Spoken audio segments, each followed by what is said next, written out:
أعوذ بالله من الشيطان الرجيم. بسم الله الرحمن الرحيم. يا أيها النبي قل لمن في أيديكم من الأسرى إن يعلم الله في قلوبكم خيرا يؤتكم خيرا مما أخذ منكم ويغفر لكم والله غفور رحيم. وإن يريدوا خيانتك فقد خانوا الله من قبل فأمكن منهم والله عليم حكيم.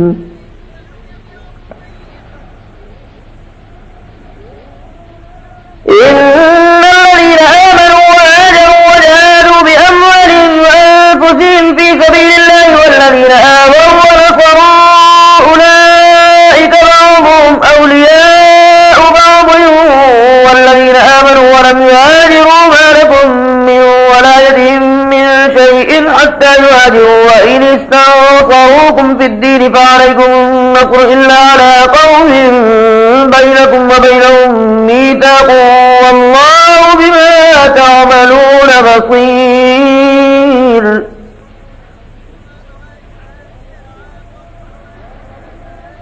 والذين كفروا بعضهم أولياء بعض إلا تفعلوا تكن فتنة في الأرض وفساد كبير.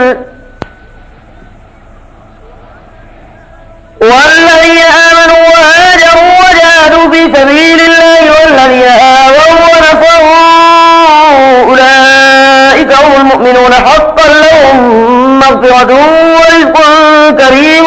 والذين آمنوا من بعد وهاجروا وجاهدوا معكم فأولئك منكم وأولو الأرحام بعضهم أولى ببعض في كتاب الله إن الله بكل شيء عليم. براءة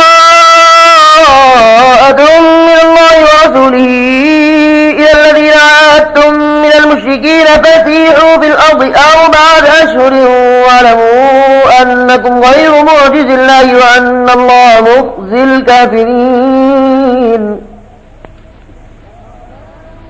وأذان من الله ورسوله إلى الناس يوم الحج الأكبر أن الله بريء من المشركين ورسوله فإن تبتم فهو خير لكم وإن توليتم فاعلموا أنكم غير معجز الله وبشر الذين كفروا بعذاب أليم. إلا الذين عاهدتم من المشركين ثم لم ينقصوكم شيئا ولم يظاهروا عليكم أحدا فأتموا إليهم عهدهم إلى مدتهم إن الله يحب المتقين.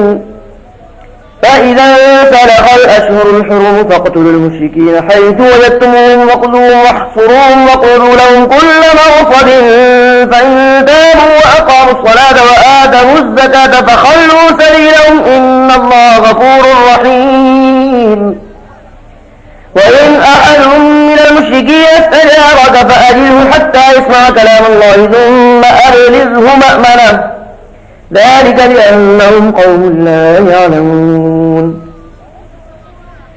كيف يكون للمشركين عهد عند الله وعند رسوله إلا الذين عاهدتم عند المسجد الحرام فما استقاموا لكم فاستقيموا لهم إن الله يحب المتقين.